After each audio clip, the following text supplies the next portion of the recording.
Okay, we're here on the range now to shoot a few of these legendary Eugene Stoner guns. And when you start talking about legendary Stoner guns, that conversation begins with the AR-10.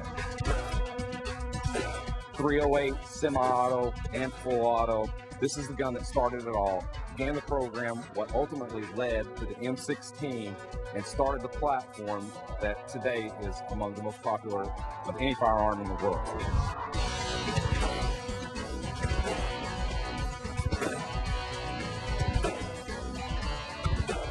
Eugene worked for Armalite, developed and built the AR-10s and the AR-15 family, the AR-16 family, and from there he left Armalite after they had sold the rights to manufacture the AR-15, became a consultant to a company called Cadillac Gauge. Read that collection of AR-10 and AR-15s is impressive, and it really does show the history of Eugene Stoner and the M16. But that's not the complete story on Stoner, is it?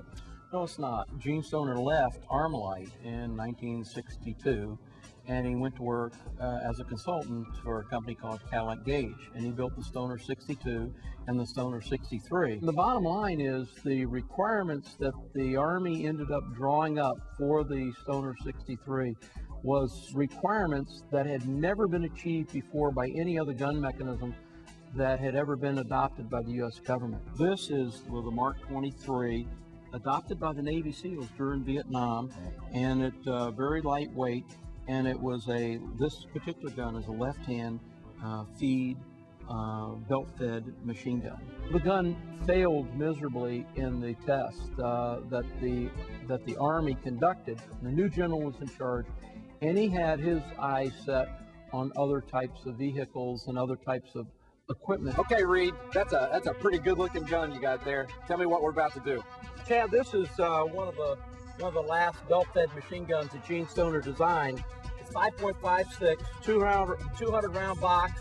It's on a long recoiling system, so it's very controllable and very smooth. And I'd like to demonstrate that for you.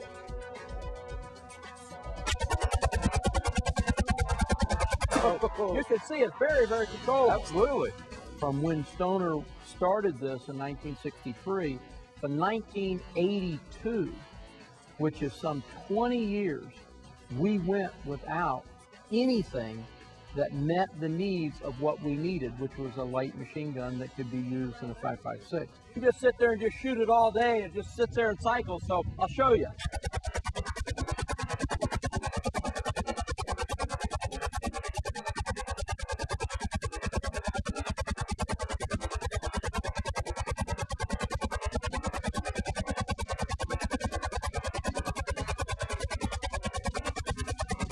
Round burst. That's impressive. 200 round burst all in one shot. Wow. His history, in some respects, treated him extremely well on the adoption of the M16, but has treated him extremely poorly in some of his other weapon systems.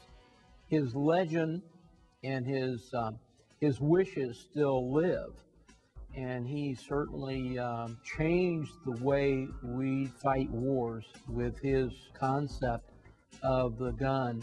The M16 might not be everything, or the M16 M4 family might not be everything to everybody, but I can tell you that the Iraqis right now have noted that the Americans are able to hit targets at a much further range and much quicker than what any other Iraqis are able to do.